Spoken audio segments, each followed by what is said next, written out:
You're listening to an Anazao Ministries podcast.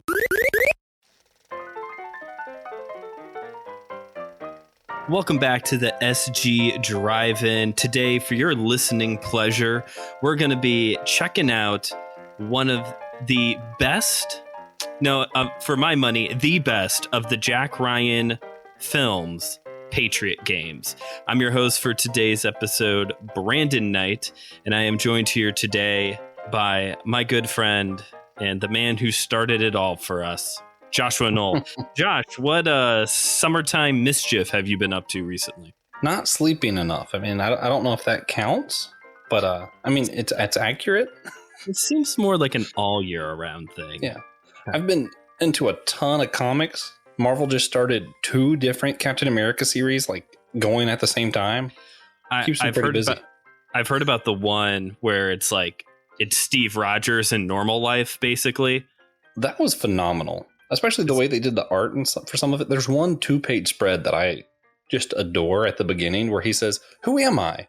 And it shows like all the different facets that make up who Steve Rogers is. And they're all like in circles that look like the shield. And then he's standing in the middle of the 2 pages. And I was like, this is prime art.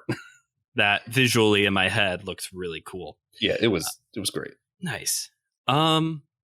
Well, it's summertime, so I do a lot of grilling in the summertime. I'm going to be doing some grilled chicken sandwiches tonight for dinner. That'll be good. And we did pork chops yesterday. Those turned out real well. That's like my summertime thing. Claire and I, this is one of the few times where we're going to disagree. We're not beach people. We don't like the sun beating down on us for the next several months. So food truck rallies and like grilling in my backyard is about it for me when it comes to the summer. I mean, I love both of those things too. I just also love every single other facet about summer, particularly the sun. Alrighty. Well, today we're going to be talking about, again, Patriot Games. So, Josh, it's no secret. You're a pretty big Harrison Ford guy here. I think a lot of us are. I think a lot of us are big Harrison Ford guys. Before we get into the movie itself, have you ever read any of these books? These movies are based off of ginormous Tom Clancy books. Have you ever read any of them? I have not. I am uninformed as far as that goes. I know they're doing a show right now that's apparently a lot looser based off the books. I know some things about it just vaguely that I picked up from other people talking about it because I talk about the movie. Okay. That's it. Yeah. I think John Krasinski's in that one, the show version. Yeah. That's the only reason I would watch it. But then the thing is, I learned something from watching the Solo movie. Mm-hmm. And it's that anytime that you replace a role that was Harrison Ford at one point, it's worse. All I learned is that Dave Filoni has a real thing for Darth Maul and has to keep shoving him into everything. Anyway, I agree with that decision, though. That decision. That was the part you liked. I like Darth Maul. So so there's 3 of the original Jack Ryan films: Hunt for the Red October, Patriot Games, and Clear and Present Danger. We're going to be talking about Clear and Present Danger next week. It's with Joe and I. Josh, which ones of these is your favorite? Clear and Present Danger. Oh, okay. Ironically, I love this one also. If I was doing it based off of this is where if I was doing it based off like the actual themes and beats of it all and like what's going on like intellectually sort of, I guess. Okay. It would probably be this one, the Patriot Games. Okay. But if I'm just doing it off of, man, that was cool factor, which is why I watch this, then Clear and Present Danger. Clear and Present Danger. All right. Although a lot of people say that these don't measure up to the Hunt for Red October. I don't even think I've watched that one because I was like, what do you mean Harrison Ford's not in it? Yeah, it's kind of a weird casting. It's Alec Baldwin, which I don't think Alec Baldwin and Harrison Ford should ever be in the same room or same character. You want to hear a really interesting fun fact? Go ahead. The reason he wasn't in the other movies is because he was asking for $4 million in the next one, which at that point was just a huge deal. And they were like, we're not going to give you $4 million for this movie. Sure. Instead, they turned around and gave $7 million to Harrison Ford. Yeah. Take that, Alec Baldwin. That makes sense. No offense. Know what? Yeah. I like Alec Baldwin, but if I had to tell you how much I'm willing to pay a movie, I definitely am willing to pay double to watch a Harrison Ford movie than I would an Alec Baldwin movie. Yeah. I've seen The Hunt for the Red October, but I was 12, 13. I was young, and it put me to sleep. Literally, I fell asleep on the couch watching that movie. Interesting. I hear it's a lot closer to the book and the actual character that it's all based off of. Okay. But to me, I don't know anything about this Jack Ryan guy. I want to watch Harrison Ford. And Harrison Ford in these last two movies was a lot closer to Harrison Ford than anyone else would be. What do you mean by that? What makes Harrison Ford Harrison Ford? There's like the Indiana Jones, Han Solo. Like there is like a certain character archetype. Okay. That's Harrison Ford. And I'm like, I like that. I like that character. I don't even know if he's acting. It's fine. By the way, listeners at home, I hope you've been keeping track of how many times we say Harrison Ford in this episode. Anyway. That is why we watched this. That's literally the reason this was chosen. There's a reason why I put all 4 of the Harrison Ford movies together right in a row. It's like, we're just going to do it this way. Oh, yeah. I mean, why not? You know, what's funny, though? I used to until today, because I learned something today that's going to change this. But I used to always get the Patriot games and Air Force One. I used to get those confused. Oh, really? Which turns out Air Force One originally might have been supposed to be part of this series. And then they couldn't get rights to it or whatever. So they're like, we'll just make our own movie about a guy named the same name being the president. There is, I did some research at one point. I've never read a Clancy book because those things are, people complain about how long Lord of the Rings is. But apparently at one point, Jack Ryan does become president. It's one of those, everybody gets assassinated at the same time and somehow chain of command falls to him. Yeah. Yeah. That's what I heard. And I heard that's what Air Force One was going to be, that. And then they couldn't get it. And they're like, well, we're still going to make Harrison Ford play a guy with the same name, basically, and make him president. And that's what we all want. We want Harrison Ford as president. That is what we want. Yeah. And he's the right age for it now. You know, I can't say that I wouldn't vote for Harrison Ford. I don't think he has any criteria at all for that, but sure. Oh, I just had to bite my tongue. Let's get off of politics. Anyway. So back to this movie. Back to Patriot games. Yes, go ahead. This is the first movie that the CIA let anyone record part of a movie in one of their buildings. Ooh. Yeah, it was actually recorded inside one of the CIA buildings. Parts of it were, obviously not the whole thing, but sure. That's really cool. I didn't know that. Yeah. Yeah, I learned that today. I thought it was pretty crazy. Did you know that Sean Bean is amazing? Did you learn that anytime soon? I did. Recently? I learned that as I rewatched the movie, because I don't really know who that actor is, but I was like, you know, that guy's actually perfect opposite Harrison Ford. And that would be hard to do. He's the perfect opposite to everyone. He always plays a great bad guy. He's the bad guy in National Treasure. I guess he's not a bad guy, but Boromir is not really that great of a dude in Fellowship of the Ring. I just realized that was him when you said that just now. Really? And I love it how we're not talking about Lord of the Rings, and here we are. You and I are back to Lord of the Rings. We have to, naturally. So before today, did you know that this book / movie was named after an old Irish song? That sounds vaguely familiar. I sent the song to you today because I was listening to it. It was kind of slow and not something I would choose to listen to. Okay. But I thought it was interesting because it makes so much sense, because the little brother to the character you were just talking about, whose name escapes me, his little brother's death. I mean, that's pretty much what that song's about. Okay. Was someone who was part of the IRA, because he ran away from home and wanted to, be a patriot. So he's part of these Patriot games, is how the song goes. Okay. And gets shot and killed. And that's what the song is. And I'm like, interesting. Okay. So that was a little on the nose if you know the song. I'll have to listen to it. Cooper had a doctor's appointment today, and I think that's when I got that text, and I forgot. But that's interesting. I do like a good Irish song. I love Irish culture, which means I probably like Americanized Irish culture, but still. Me too. This is a interesting time in film history, because in American films, whatever's going on in the greater context of the world, that's your villains. That's why every movie in the 80s, you have generic Russian bad guys. That's why Stranger Things has leaned into generic Russian bad guys. There's this brief blip here in the 90s where the IRA were the bad guys in all the movies. There's actually Which three is- I can think of. No, two with Harrison Ford in them. Is it the Irish Republican Association? Is that what it is? It was a terrorist group, basically. It's either association or army. I can't remember which one. Yeah. Well, so going back to the song that the book and movie was based off of, it actually talks about the IRA and how Irish is half free, which is still true today. Sure. There's Ireland is broken up into the Republic of Ireland, where it has its own sovereignty, and then the northern part that's ruled by England. Mm-hmm. So that's sort of where the frustration and it's sort of the driving force behind the bad guys of this film, which is funny because you kind of have in this movie. I don't know if you would agree. I think on both sides you have sort of the shallow running motives, and then you have these like deeper themes behind it. So like the main bad guy, you have this "you killed my brother, I'm going to get you" theme, but then you also have underneath that the "hey, our country isn't fully free and we want to be free" theme, which is I hate it sometimes that Hollywood continues to lean more and more into sympathetic villains. We can't just have bad guys. But in that case, you kind of can't blame them, you know? Yeah. And there's a poetry even to the shallow end, which the shallow end actually ends up being the main force in this one.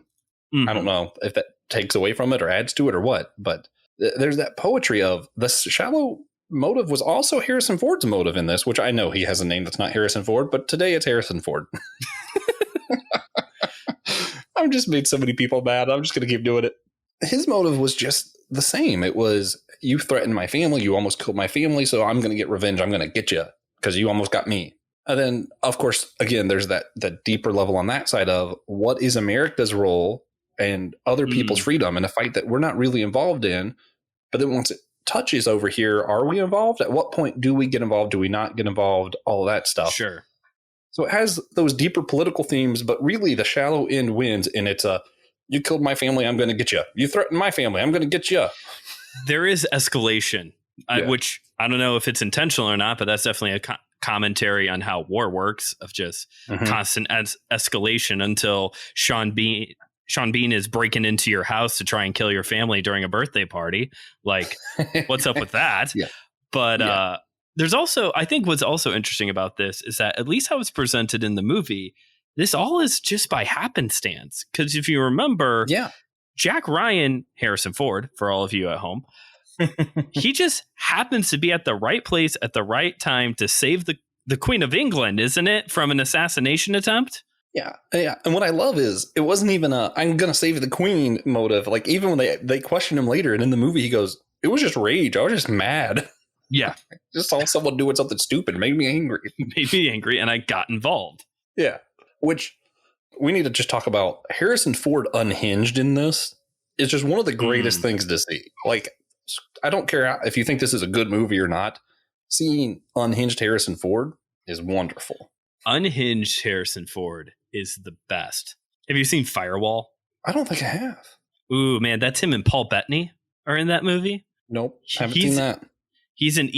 Harrison Ford's an even more basic person. He's just like a normal person. And he's like a computer guy. I'm trying to remember now. He's a computer guy, and Paul Bettany like holds him and his family hostage to do some like big hacking thing. Yeah. Harrison Ford finally like escapes, and he's a normal person. He finally escapes, and one of the guys watching the house catches up to him, and they're in the kitchen and they're struggling, and it's that Harrison Ford rage snap, and he grabs a blender and just beats this guy to a pulp with a blender. He is just the perfect action hero, which, you had Indiana Jones, you had Star Wars, great action. Obviously, I think those are probably my actual favorite of his, although Fugitive, I don't know. That's up there too. But the action in this one was actually just wild. Him killing the guy with the anchor. True. Yeah. That's creative. What's interesting is like Star Wars and Indiana Jones, he had the ruffled, like whatever, not all put together look, but he wasn't unhinged. Yes. In this, they made him like do his hair. His hair actually looks good in this for once, and he has like a tie and stuff, and he's just completely unhinged. And like the point where he's in the bar and he's threatening the guy because he won't give him what he needs to like get his revenge, and he's just straight up like, "I will go for you. I will cut off all your money. I will destroy you." Mm-hmm. This is a PG show. I have to beep some stuff out, but it was just one of those. Oh, Yeah. so back to this. We have an unhinged Harrison Ford. We have the perfect counter to him. The beat on both sides is protecting their family. In the end, naturally, Harrison Ford wins. My question is, if we took out the deeper layer stuff, the politics of it and all that, and Sure. to an extent, this movie is a product of its time, like you were talking about, right? The Irish were the bad guys at this time, so we had the Irish there. You know, the car phones, not really relevant today. There was so much stuff that just wasn't relevant today. Even one of the shocking parts in this film was when Harrison Ford and them are watching that, like, the heat ray kind of vision, and you're seeing people kill. It's like, oh, that's so cool. They're not even there, and they're making this happen. And today, it's that's just how warfare is done. What do you mean? Right. Drones get on our level. But if we take that politics and that other stuff out, and it's just my revenge versus your revenge, would it have been any more morally good if the other guy won as opposed to Harrison Ford, or morally bad? Like, is there a difference? They're both just getting revenge, right? Yeah, I don't know if you can tell this story without a little bit of the political, cultural stuff built into it. Because then you just have, I'm an angry Irish guy, and I'm a gun-toting American, and so let's kill each other. You know? Yeah. Like, I think you do need a little bit of the stakes of this is the real world stuff going on in the background. Not to downplay the fact that, you know, it's got Harrison Ford and Sean Bean in it, so obviously we're going to show up and watch it. But I don't know if it has the same gravitas without the political spectrum in it. Quick, just side note. I do appreciate that they pointed out that not all Irish are bad guys. We know that not everyone in the IRA is bad. They pointed that out. That was cool. Instead of just stereotyping an entire racial group. Glad they did at least that plug. But my other thought was, I actually do think, and this is just on the spot, I think there is a moral difference, but only because the bad guy was only getting revenge. Okay. Him killing Harrison Ford only accomplishes revenge. Harrison Ford was also protecting his family. It was revenge, but it was also, this guy won't stop coming for my family. So I think there is a moral high ground in the sense that he's protecting something. He has the high ground. Yeah. He may have learned that from Obi-Wan. I'm not sure. That was before this, right? A long time ago in a galaxy far, far away. It was a long time ago. He must have multiple timelines. Yes. Harrison Ford exists in all timelines and all dimensions. That's just systematic geekology canon. That is correct. Oh, man. The problem with rating these kind of movies is I'm not watching it because I think I can evaluate it as a good or bad movie. Like, it's really not about the plot or anything. It's about action and Harrison Ford. And that boat fight at the end, and the the night vision stuff at the end, just that part alone, I could just watch that part. I need no context. That would be great. Well, also compare this, and also again next week with Clear and Present Danger, to the films that we have covered so far. These two are different. These aren't, the first movies that come to mind when you think summer blockbuster. These two movies don't really have that killer soundtrack like Jaws, The Godfather, Indiana Jones has. It does have Harrison Ford. It's definitely missing the Spielberg element, but I don't really see Spielberg jumping into something like this. No. I'm not trying to say that these films are forgettable, definitely enjoyable action films, but they are different. These aren't the classics. These are maybe a more traditional summer blockbuster of, hey, let's just go watch something mindless, some mindless action for a while. Oh yeah. Better yet, a lot of these movies like Jaws, I would have a hard time having it on, walking out, doing other stuff and coming back. This is the kind of movie I can just have on. I don't even need to be paying attention. I know every time I look at the screen, something will happen that I will enjoy. Yeah. That's good. And you need those types of movies, and action movies are good for that. Oh yeah. So we're contributing to what I think is the funniest problem with this film, which is the fact that it's called Patriot Games. So everyone thinks it's just a super American movie. True. And to be fair, I also did, but that's because I once again had it confused with the Air Force One. I always get it confused with Air Force One. Yeah. But when you think about the fact, we're going back to like the song, and it's actually about the Irish patriot who was killed. The song begins with The first line, actually, "Come all ye young rebels, and list while I sing, for love of one's country is a terrible thing." And the song ends with someone being killed. So it's funny because we're contributing by making this the one that comes out right after 4th of July. And everyone's like, oh, Patriot Games, yeah, the super American movie. You're welcome, America. We're actually here to talk about why patriotism can be bad. It is. It's a terrible thing sometimes. Apparently. Can it be used for good and bad, or is it only a terrible thing? Brandon, go. I mean, patriotism. Oh, man, this is the hottest of the hot buttons right now, isn't it? This is the hot button. I think we have the wisest of all of us here. Oh no, I'm not Joe. Joe's the wisest one of the group. I think patriotism has its fun aspects to it, but we have a duality here because we're Americans, but first and foremost, as Christians, we're part of the kingdom of God. So I think for Christians, patriotism to the country of America, you can't hold that in the same hand as your allegiance to the kingdom of God. I think there are aspects of patriotism that can be fun. You are listening to two guys whose one of their favorite superheroes is Captain America.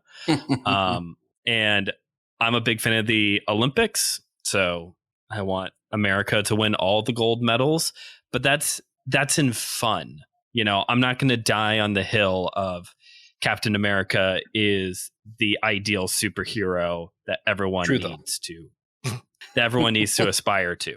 You know, I'm not going to like bomb an embassy because I want America to win all of the Olympics. Patriotism does have a cost for America, and we're seeing it in Christianity. Like, yes, nationalism.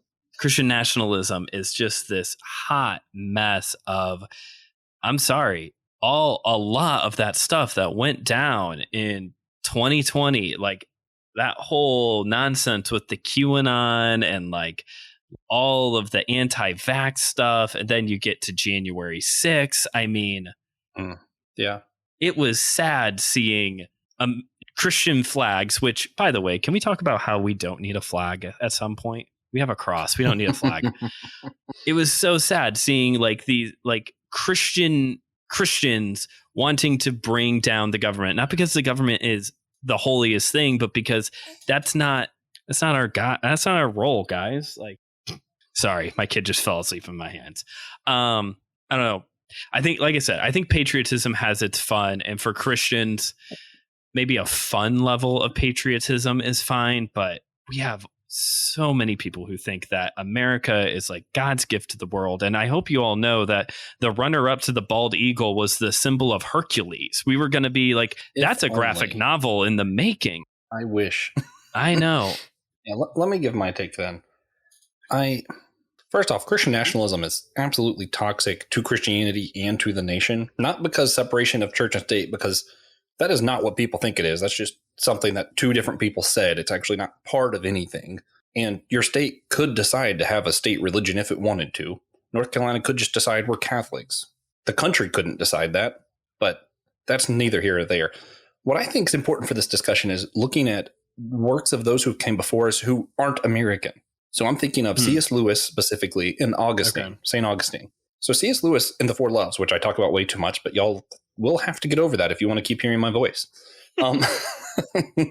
He talks about love of country when he's talking about how we use the word love and saying sometimes that is a good thing.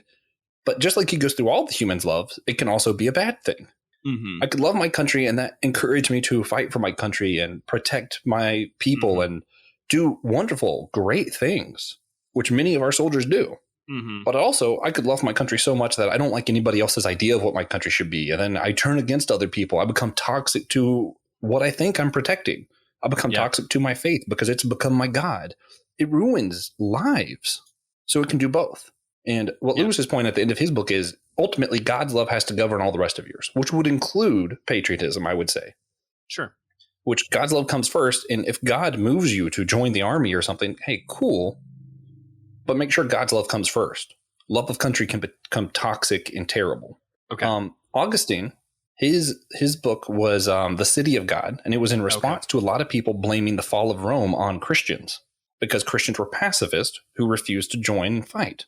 And he pointed out how the Christians were actually the ones who were helping the city the most, and basically said that Christians should be the most vital part of your city. You should be involved in the politics. You should be involved in making good things happen for your nation and making a difference, knowing that this is just your temporary home, basically, that your ultimate nation, your ultimate alliance is in God's city. So we told the tale of two different cities and how we help our city here because of our place in the larger city, the larger kingdom. So our loyalties here to the places we're at now only exist so long as it contributes to our loyalty to the city that we're actually citizens of, which is the city of God.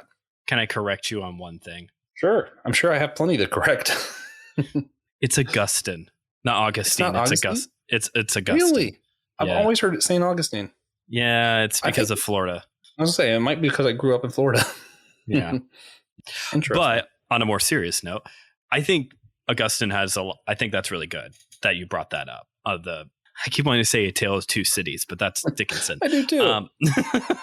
But with City of God, like I think the response to Christian nationalism doesn't have to be, boy, I hate this place. You know? Yeah. Like, I don't think that's the proper response either. I think as Christians, as Augustine was saying there, we need to be mindful of, yes, this place is not our home. And yes, we have something so much better on the horizon. But this is where we are now. And we need to contribute to that because there could be people coming after us who are still here as well. As a citizen of the city of God, I feed the hungry, right? Sure. I fight for the rights of everyone. Mm-hmm. I do all of these things, but not as an American, but as a citizen of the city of God who happens to be living in America. Okay. And that's I think that's the big difference here. And when we go back to the song that this inspired in this movie, we can be the Irishman. Every time you look at stories of terrorism throughout history, it's always someone loved their country too much or someone loved their religion too much, which there's a difference between religion and your relationship with God. And that turned them toxic in such a way that it caused physical harm to others and terrorized other people. And that is never what God wants. Also, in case y'all didn't know, terrorists don't wake up one day and be like, I'm a terrorist now. No terrorist considered themselves a terrorist. All right. Well, that was a lot. You're welcome, America. You suck. No. But as Christians, we need to happy 4th of July. You all suck. As Christians, we need to not worship our country. We need to remember where our final destination is, that this kingdom is a reality here and now as well, but that as Israel and Judah was captives in Babylon, I think it was Judah when they were captives in Babylon, they were told by the prophets, make your house, have a family, live in the country, worship me in the country. Yeah.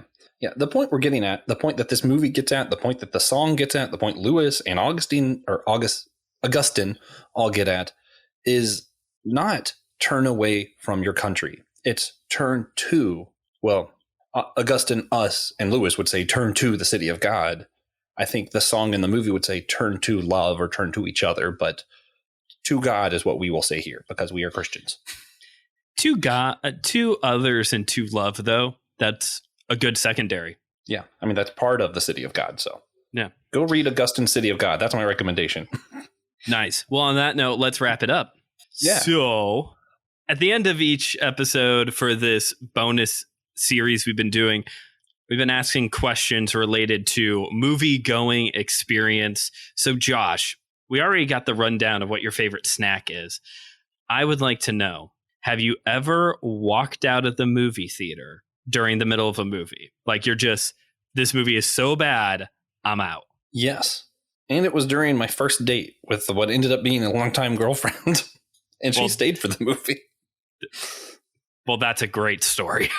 Yeah. I can't think of what it was. It was a Zac Efron movie, and that's probably all you need to know. Well, the one that comes to mind immediately is 17 again. So we're going to say it was that one. That was it. Was that it? Oh, dang. I'm good. What a good memory jog. Yeah, really.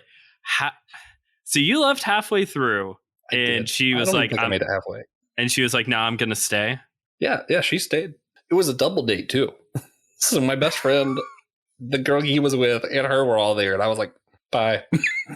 How'd you I came back and met him up after the movie. Oh, okay. My friend texted me, and I was like, hey guys, how was the rest of it? They're like, it's great. This joke happened, and this joke happened. And I'm like, cool. I didn't miss anything. I read a book. I educated myself, children. I did. There's a Books A Million in the same parking lot of that theater, and I just walked over to the Books A Million and said, here, C.S. Lewis, let's read this. That is ideal right there. A movie theater with a bookstore right next door, like that. It was great. I have only left the movies actually twice. I have left twice now that I think about it. I'll save one for next week's episode. The other time was actually for Infinity War, but I do like that movie. The movie theater was so jam-packed that the movie theater was very jam-packed, and this is going to sound bad. There was somebody kind of standing around looking a little shady, and my wife at the time, well, were we married? Infinity War. I think we were dating still when Infinity War came out. Either way. Like right before 2020. Yeah. Either way, the girl I was dating, who is now my wife, really had really bad anxiety, was not on medication yet, and she had a full-on anxiety attack. Like, as the Marvel comics flipping thing is going on, she was like, we got to go. So we did. And I think we went to a local comic book store and just walked around until she calmed down. I mean, that sounds like a good, solid reason. Yes. In case y'all were wondering, Brandon is the model father figure. Everyone become like Brandon. Wow. I'm cutting the episode right there. I'm editor. There doesn't even need to be anything. The end. Bye. Be Brandon. America sucks. End of episode. Goodbye. Oh, man. All right. Well, hey, everybody. Thanks for hanging around for this fun, goofy talk of Patriot games and Irish and patriotism sucks and all that good stuff. Hey, if you want some more, I don't know when this type of conversation will happen again. But again, every Friday, we're going to be releasing a drive-in movie special, Clear and Present Danger, up next week as we conclude the Jack Ryan trilogy. If you want to check out the rest of our episodes, head on over to wherever you're listening to this podcast. They're all there. Or go to systematicecology.org, click on the host tab, and you can find all of the episodes we're involved in, all the other projects that we're a part of. And if you haven't yet already, while you're over there, you should click the link and check out our Patreon. We have a Patreon. It's got great shows on it. We're doing extended episodes of the C.S. Lewis talks over there. There's a brand new series coming out led by our very own TJ Blackwell 1, blah, blah, blah. I don't understand that name. Where he's going to be geeking out about drinks, right, Josh? Yeah. Just any kind of beverage, sodas, I think beer, sodas, coffee, tea, you name it. Just it's going to be drinks with Tejas. Tejas. I'm going to start calling him Tej, like, recess. He has more nicknames than I could possibly count. For 2 letters. Yeah. I want in on that for an episode on Mountain Dew. I love talking about the Mountain Dew flavors. I want in on an episode where we talk about the varying drinks of theme parks in Orlando. That sounds and I think fun. I can convince him to do it. That sounds like fun. Well, thanks again, everybody, for listening to this episode. And remember, we are all a chosen people, a geekdom of priests. This was an Anazao Ministries podcast. If you enjoyed this show and would like to learn more about our network, be sure to check out the Anazao Ministries podcast network.